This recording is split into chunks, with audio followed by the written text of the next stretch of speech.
Nigeria Super Eagles defeats Angola to zoom into semi-finals of AFCON. Stabilizing the naira, factors to consider, and impact of federal government's policies. If you did not control it or direct it, it will direct itself. All is set for rerun and by-elections in 26 states across the country. Police correspondents give situation reports. Good evening and welcome to the Network News. I am Lami Ali.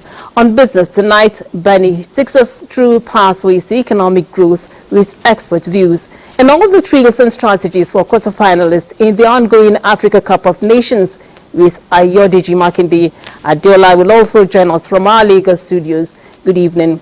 Now, the Super Eagles of Nigeria this evening feasted on the Black Antelopes of Angola in a grueling quarterfinal match in the ongoing AFCON tournament in Cote d'Ivoire. Ayodeji Makinde now brings us details of this and other news from the tournaments. Congratulations is in order. Ayo.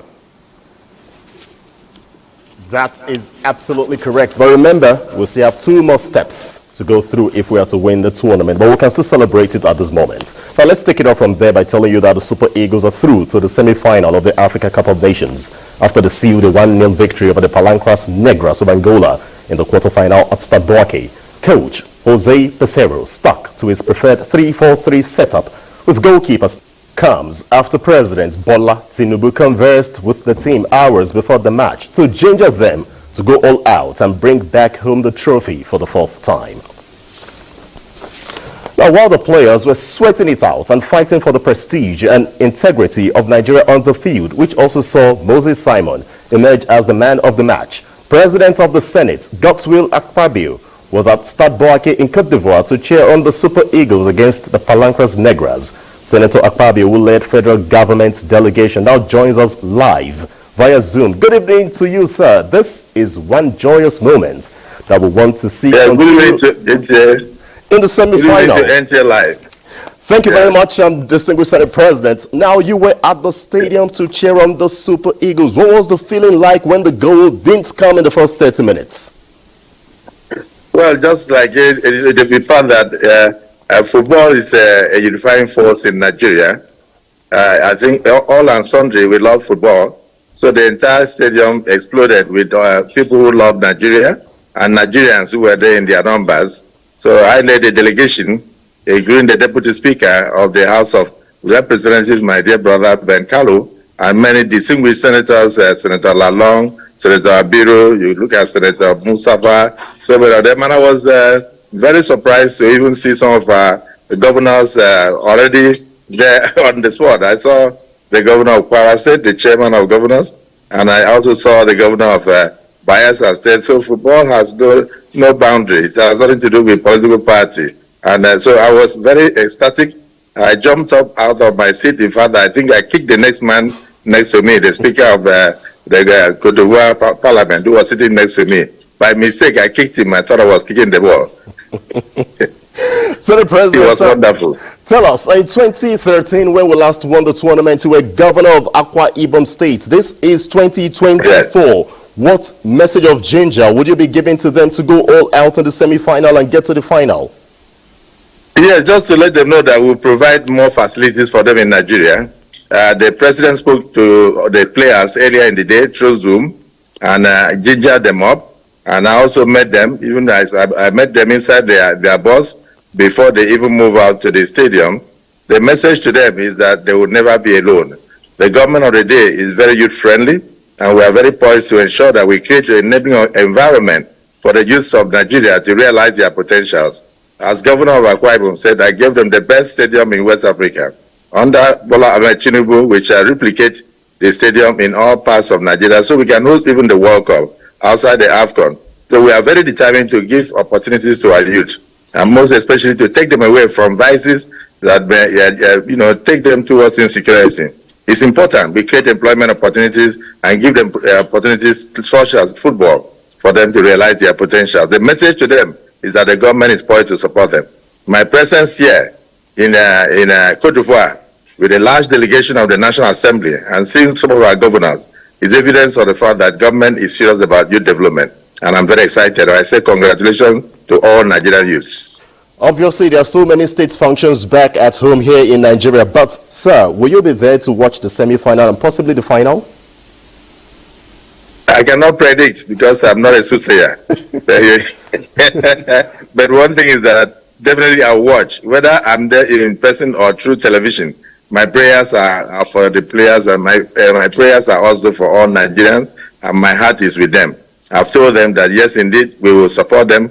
We'll do everything possible for them to get to the finals and to get the cup. In fact, I'll tell you a small joke that I mentioned to the delegation from Cote d'Ivoire that received me. I said, if they get to the final, because Nigeria is getting to the finals, and we play with Cote d'Ivoire, that will win the match, and then we'll give the cup to them to keep for a while, for the beautiful way they have hosted the entire AFCON, and then thereafter they can come, we receive them in a ceremony in Nigeria, and they will hand over the cup to our president, President Bola Ahmed Tinubu. So, and they said, how will you do that? I said, we'll defeat you, you keep the cup, and then later you bring it to Nigeria. So we will definitely be there to support them, whether in right here in Cote d'Ivoire or in Nigeria. Our support is total for the youths of Nigeria.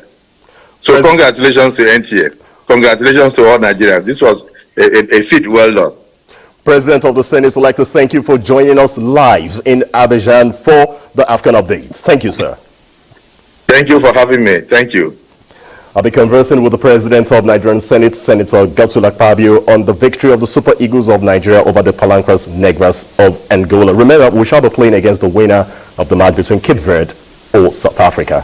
Let's move on and tell you that from Lagos to Port Harcourt, Aba to Makudi, Sokoto to Maiduguri, the feeling is one as Nigeria brushed aside one of the major threats to their bid for a fourth AFCON title. Now, let's have reactions to Super Eagles' victory over Palancras Negras of Angola, with former captain of the team, Wako Kanu, leading the charge.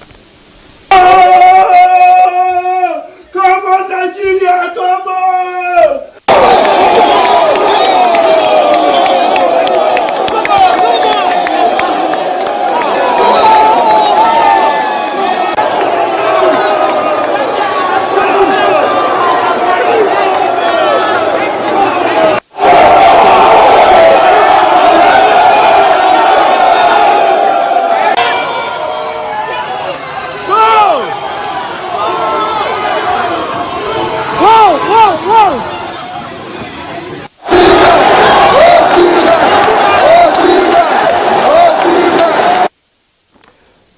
Back here in the Federal Capital Territory, correspondent Abdullahi Ajia captured the moment at the spot where many decided to start their evening so early and support the Super Eagles with one language: victory.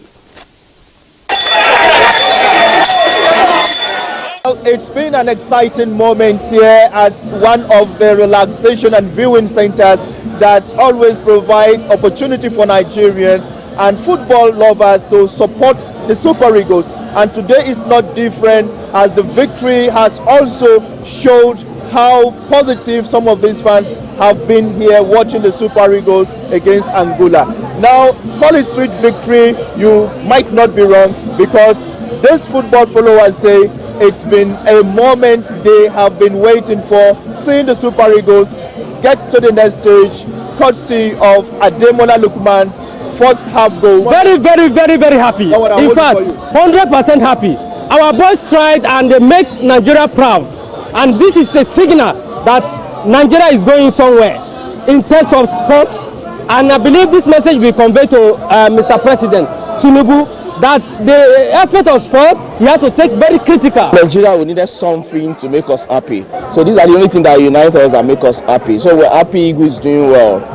And you can see the happiness, you know, because of football. I'm so impressed. At least we've seen so much improvements.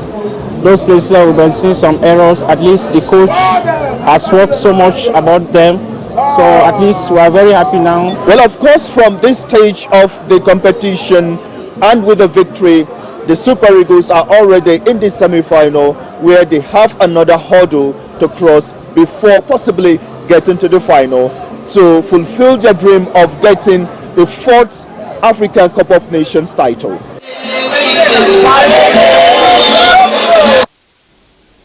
And that's the AFCON update. We'd like to thank you for joining. Remember, the second kickoff is actually live at the moment, and that's between the Democratic Republic of Congo and the silly National of Guinea. It's back now to Lami for the rest of the news.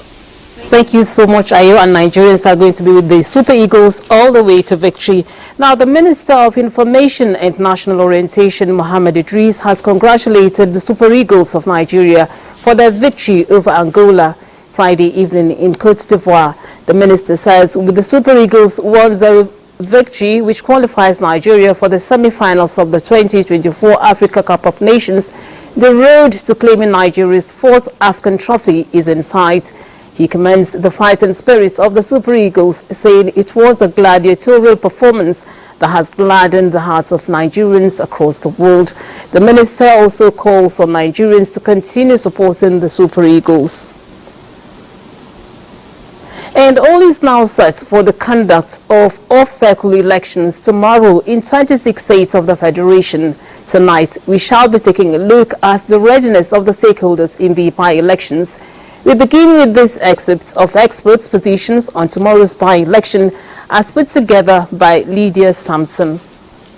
Proactive and timely communication of unforeseen situations from INEC, Gaston Good Morning Nigeria insists is critical to mitigating suspicions and speculations. INEC needs to invest in its communication, especially as it begins deployment. So if there are locations where there are challenges on elections day, it's also important to communicate timely.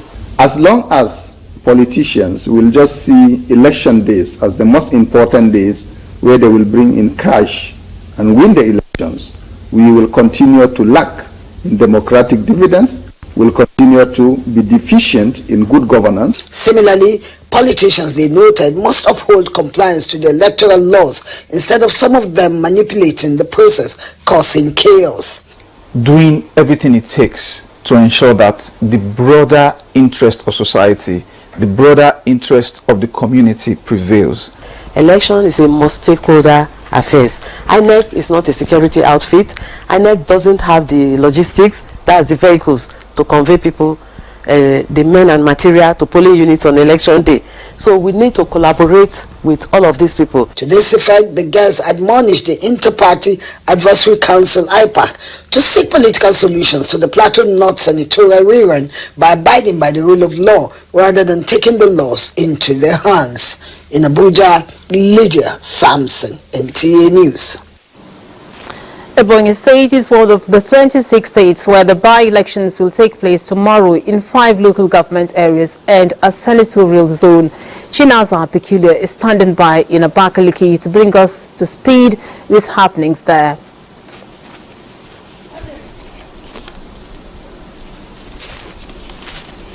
Yes, I am at the INEC headquarters in Abakaliki, the Ebonyi State capital.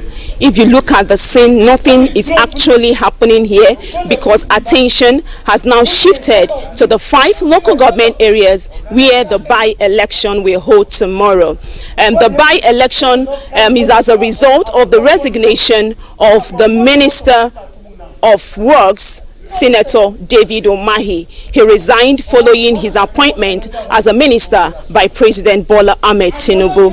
So far, INEC has interacted with journalists and civil society organizations. They've interacted with security operatives. They've also interacted with political parties. The peace accord has also been signed as a sign of commitment by the various political parties that will take part in the election tomorrow. 6 out of the 8 political parties signed the peace accord. It doesn't mean that the other 2 political parties, that is the NNPP and SDP, will not be part of the election. They will actually be part of the election. The by-election is expected to go smoothly tomorrow. In fact, I had interacted with the resident electoral commissioner. He told me that all the sensitive and non-sensitive materials have already been disbursed to the various local government areas, even up to the various polling units. In all, 868 polling units will is where the election will hold. It was actually supposed to be 870 polling units, but because in 2 polling units,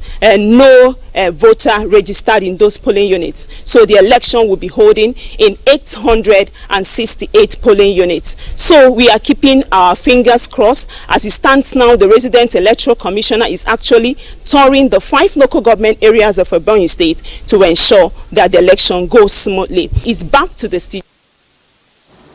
Chinaza there in Abakaliki. Now, Susan Esu is in Asaba, where the by-elections will hold in 2 local government areas and 3 federal constituencies.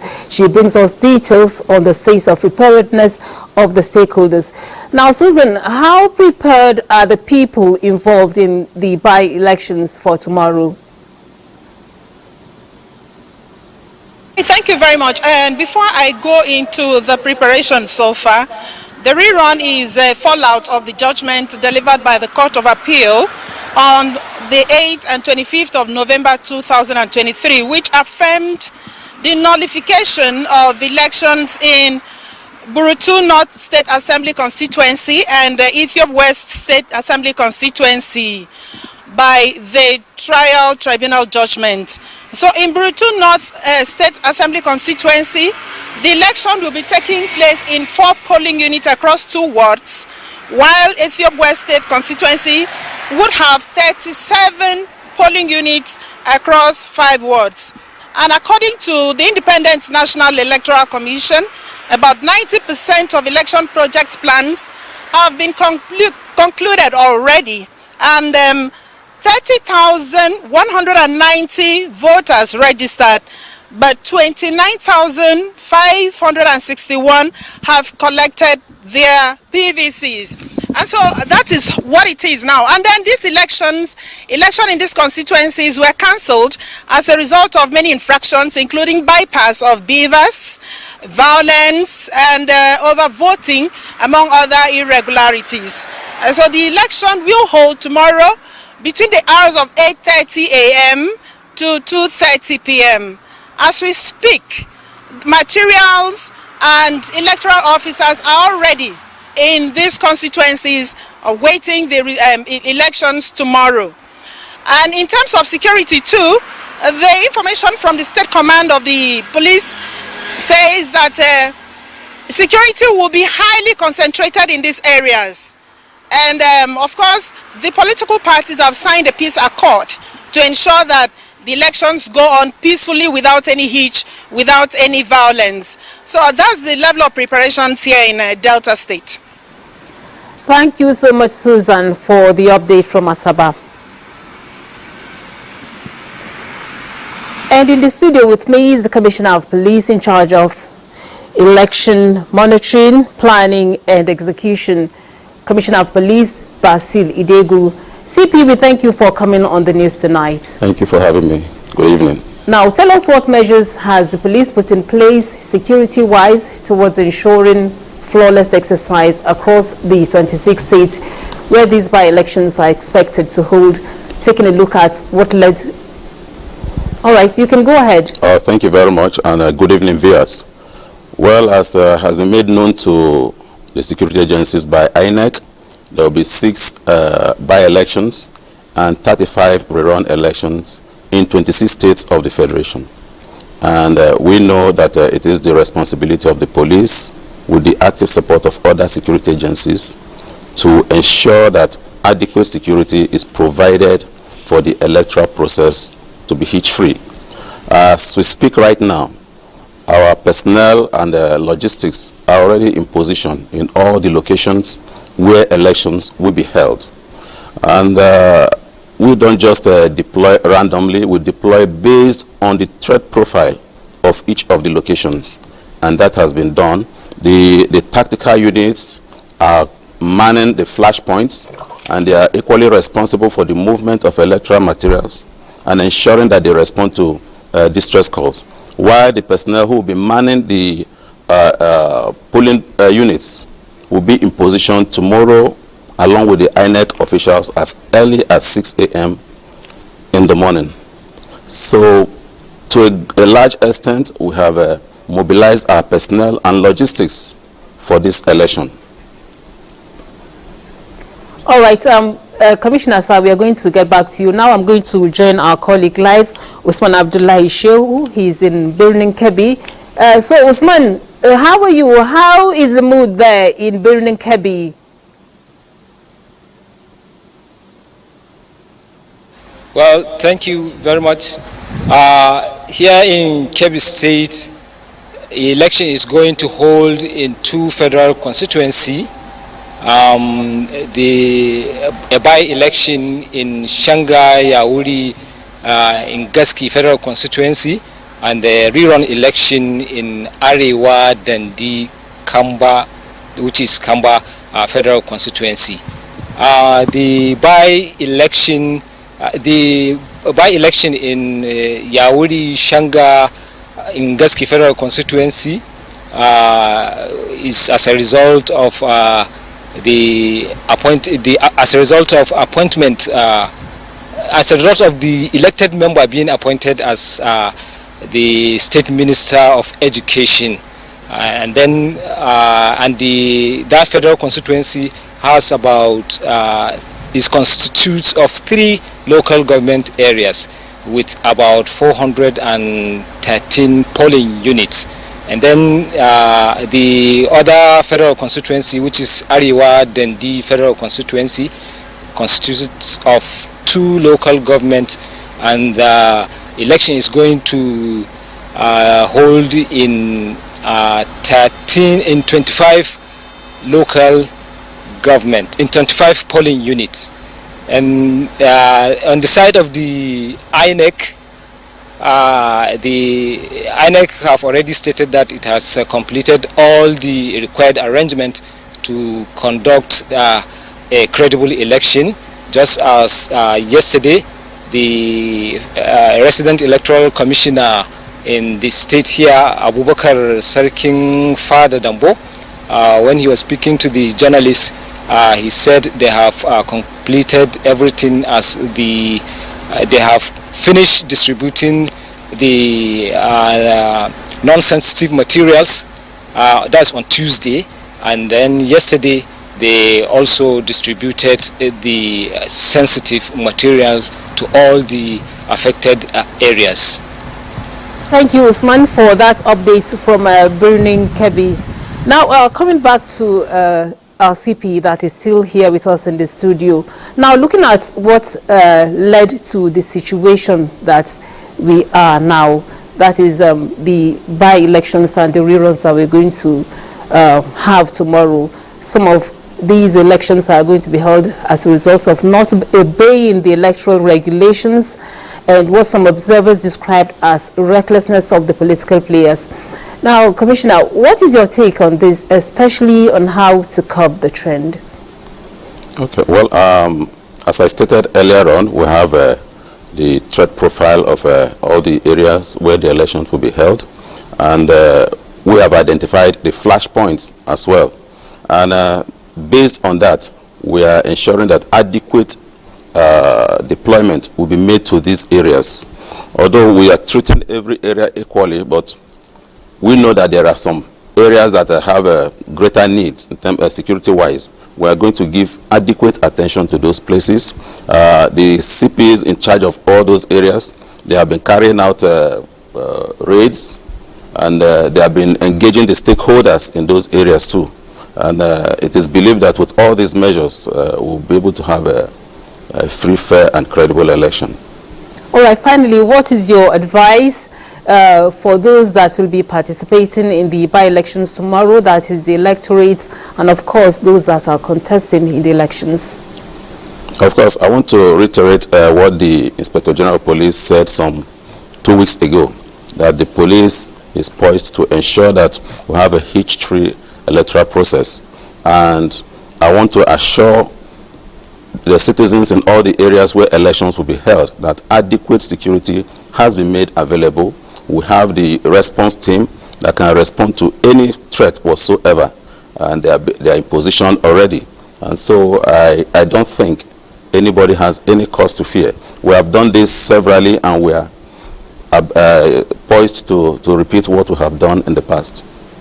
Thank you very much, Commissioner Sir, for sharing those perspectives of the elections for tomorrow. You're watching Network News. Time now to take a break. Do stay tuned.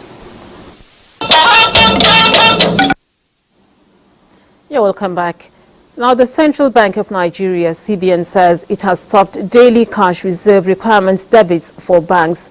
A letter to banks by Acting Director, Banking Supervision Department, Daytona DDG, indicates that it will be adopting an updated mechanism that is intended to facilitate banks' capacity for planning, monitoring, and aligning with records with the CBN. Meanwhile, it's been a volatile week for the naira as it continues to depreciate against the dollar, trading around more than 1,300 naira to the dollar at both official and parallel markets. This has been a source of concern for the CBN, which has been intervening to see that the foreign exchange market stabilizes. To talk more on these developments in foreign exchange markets, I have with me in the studio Professor Uche Waleke. He's Director, Institute of Capital Market Studies at the Nasarawa State University, KEFI. Now, thank you for joining us on the news. Thanks so much, Lami. All right, it's been a volatile week in the foreign exchange market. The naira seems to be under so much pressure lately. Why is that so? Yeah, thanks. Permit me to quickly start by congratulating Nigerians, congratulating the Super Eagles on their victory over Angola. We pray they make it to the finals and eventually, bring the cup, back home. Now, on the volatility of the naira, essentially everybody knows is about, demand and supply, and unfortunately, the liquidity, or if you like, the supply, isn't there, and the demand is very much associated with artificial or speculative demand, which is why not too long ago the Central Bank Governor rightly said or asserted or claimed that the naira is undervalued. That's because of the fact that much of the demand you find in that market is not genuine. So you have seen the naira oscillating so much over a very short period of time, and you saw the recent news about even the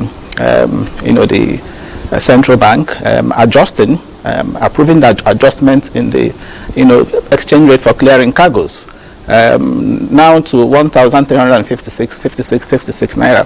So of course all that has implications for inflation. So it's quite a worrisome development, which is why I think, given the fact that the elephant in the room now appears to be the exchange rate, I am of the opinion that the central bank should consider, go back to the drawing board and consider a shift in focus from inflation targeting to exchange rate targeting, because it's obvious that exchange rate is actually impacting inflation. So, so much of this pressure has been attributed to many factors, one of which is speculators. How much of that would you say is responsible, that is the pressure, how much of that is coming from the speculators?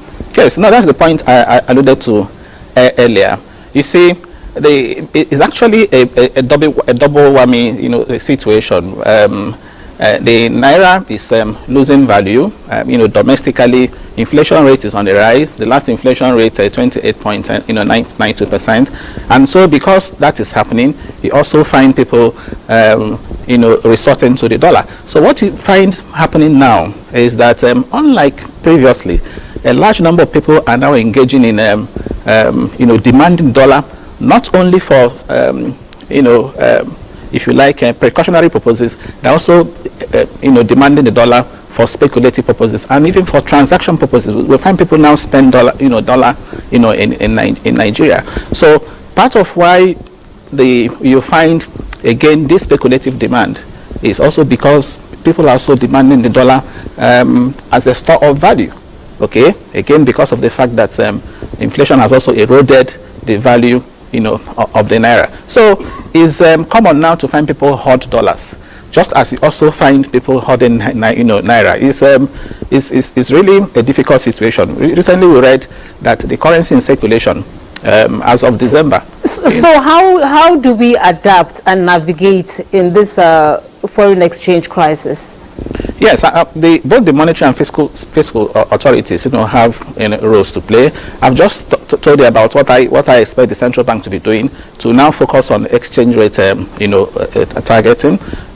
Recently, we've seen them release a number of circulars, which would appear to have helped to now moderate the exchange rate. We've seen the naira appreciating, at least today, going by reports. Particularly the circular to do with removing the exchange rate band for international money transfer operators, and also the one stopping banks from holding long positions in zero positions in assets, requiring them to have a zero limit in their long position. So these have helped to moderate the exchange rate. On the part of the fiscal authority, I always argue that there is need to curtail the demand for dollar, including through having a buy Nigeria law.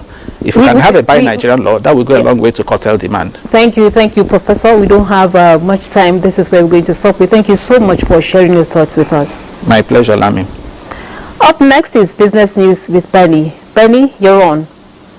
Thank you, Lami. And continuing from where Professor Waleke stopped, stakeholders at Business Day African Trade and Investment Summit say for Nigeria and Africa to get their economic reforms right, there is the need to address policy issues around trade, monetary and physical frameworks. A quieter trend is the rapid growth in services traded digitally over computer networks. These sectors are creating major opportunities for tech-savvy young people, including fintech, and for women-owned businesses. Just making it easy for small businesses to earn a meaningful living, making it easy for manufacturers to produce, making it easy for investors, be they domestic or international investors, to find Nigeria attractive enough such that the risk-adjusted returns is competitive.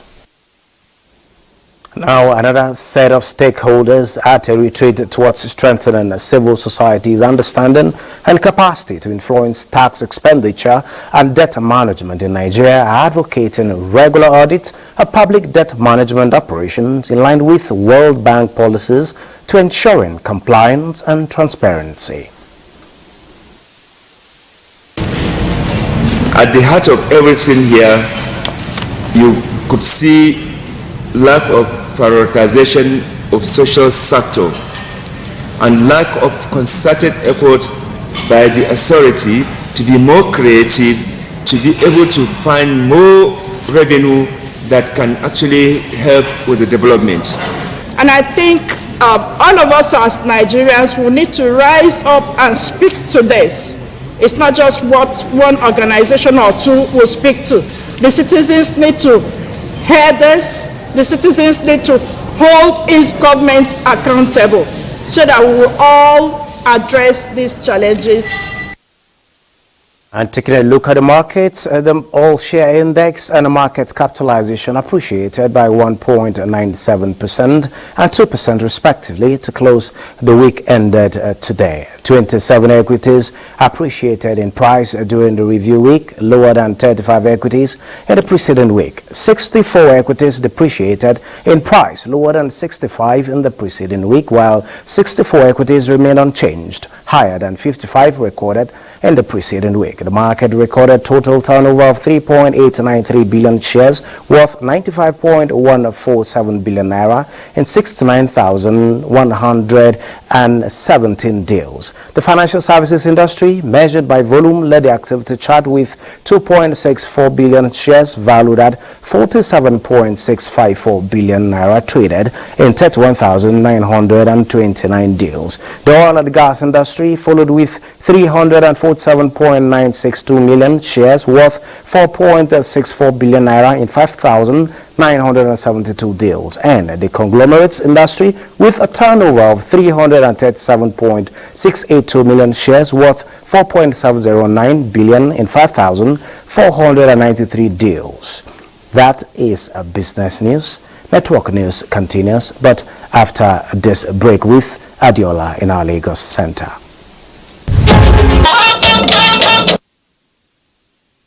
Come back. The Ministry of Aviation and Aerospace Development, in collaboration with the amalgamation of the trade union under its purview, are taking practical steps towards boosting revenue generation and building capacity and safety standards. Correspondent Aliu Kabir reports. Safety standards, security and the development of infrastructure form part of the concerns of the Aviation and Aerospace Development Ministry, encapsulated into what the Aviation Minister termed as 5-point agenda of the Aviation Roadmap of the present administration. This is what the 10th edition of the Joint Consultative and Amalgamating Council of the Aviation Workers tend to achieve, taking into cognizance their welfare, which is paramount. The aviation sector, if I may re-emphasize, is not only dear to him, but also considers it as a springboard to jumpstart the revitalization of a fast-failing aviation sector. It is therefore not a coincidence that this GAC intends to focus on key performance index, that is the KPI, and key performance result, KPRS, as may be achieved through worker support and collaboration. The 3-day annual program with the theme Workers as Strategic Partners in Achieving the Aviation Roadmap featured lecture series aimed at enhancing capacity towards achieving mandate. In Abuja, Aliu Kabir, NTA News. We join Adeola in Lagos. Hello, Adeola. In Lagos. It's few hours to the Surulere Constituency 1 by-elections scheduled for Saturday, 3rd of February. Nina Musa, who went round some streets in the area, reports that the electorates are optimistic of a peaceful, free and fair process. The House of Representatives by-elections scheduled for Saturday, 3rd February is aimed at filling the vacant position created as a result of the appointment of former Speaker Femi Gbajabiamila as Chief of Staff to the President. Speaking with some residents on their preparations for the upcoming elections, they expressed readiness to execute their constitutional mandate. The election is going to be peaceful because so little you are won. People are aware that without them coming out to vote, other parties that are there will just override them. I know my polling unit and I have my PPC. On Saturday, I will be outside. I will even call people to come and join me. People, they should do what they're supposed to do. That is not by giving them money that they should vote for right candidates. Because if Nigeria is good today, everybody will enjoy the country. They called on their fellow electorates to prepare their permanent voters card and turn out in their numbers to vote for the candidate of their choice. In Lagos, Nina Musa, NTA News. Some lucky customers have emerged winners in the ongoing 9 Mobile Chop Live promo as they were rewarded with cash prizes and various gift items. Customers are to receive prizes worth 250 million naira as the promo is held simultaneously across the country. Amaka Owo reports that in Lagos, some customers won 250,000 naira among other prizes. 9 Mobile is a telecommunications company that stands out as it seeks to increase its market share through the 9 Mobile Chop Life promo that commenced in December 2023. Some customers won 20,000 naira cash and fuel vouchers as prizes for the daily promo, while the weekly promo produced winners of 250,000 naira, generators, refrigerators, bags of rice, among other prizes. Meet some of the winners of the 250,000 naira cash prize. It suit me. I say because as I did now, I did happy because I go fee pay my boys school fees, I'll pay my house rent, still get waiting I go keep for them where they say they go to carry the go school every day. Now I'm alright too much. They have done well. I say God bless them 1,000 times. For 9 Mobile, the customer is king, which is the reason for the promo, as rewarding brand loyalty remains top priority. It's all about the customers. 9 Mobile has always been synonymous right from the early days with customer centricity. We always put the customer first, the customer is very, very primary to us, and it's in that spirit that we have continued into this Chop Life promo. All our customers just simply need to do to benefit in the Chop Life promo is to simply recharge a minimum of 200 naira recharge, either a single or a cumulative recharge. Non-9 mobile customers, you'll be advised to purchase a 9 mobile SIM card. Once you've done the registration process and you have done the required processes for your registration, all you just simply need to do is to recharge 200 naira and then begin to Chop Life. 9 Mobile says the ongoing promo is open to prepaid subscribers who can recharge as low as 200 naira and stand a chance of winning various prizes as the promo continues for the next 6 months. In Lagos, Amaka O, NTA News. So much from this end. It's time for us to pay some more bills, after which the news will continue with Lami in Abuja this day. Welcome back. Speaker of the House of Representatives Tajuddin Abbas condoles with Vice President Kashim Shettima over the death of his stepmother Hajia Hawa Abba Kurmi. In a condolence message, the Speaker asks the Vice President to find solace in the fact that Hajia Kurmi lived a life worthy of emulation and prays God to grant the family the fortitude to bear the loss. The Speaker also prays for the repose of the soul of Hajia Kurmi. Similarly, the Deputy President of the Senate, Senator Barrow Jibrin, commiserates with the Vice President, Senator Kashim Shettima, over the demise of his stepmother. Senator Barrow, in a statement, also urges the Vice President and other family members to take solace in the righteous life of the deceased and her dedication to God and humanity.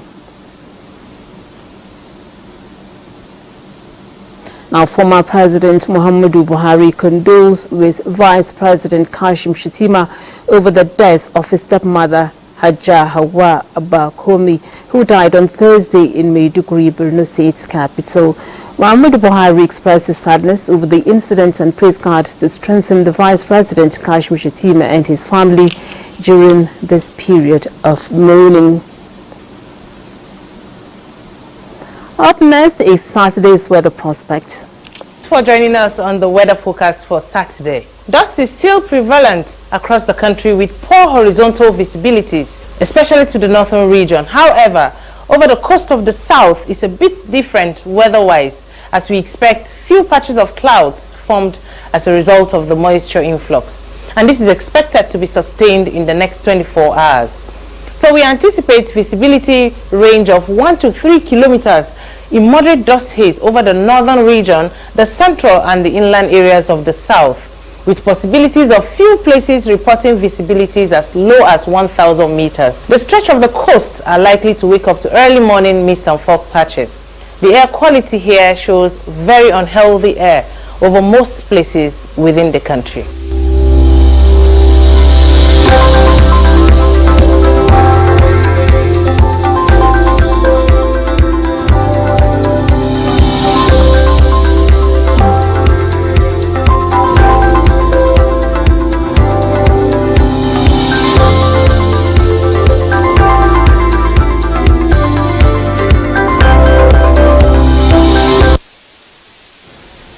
And that's Network News for today. We thank you for watching. Do have a good weekend.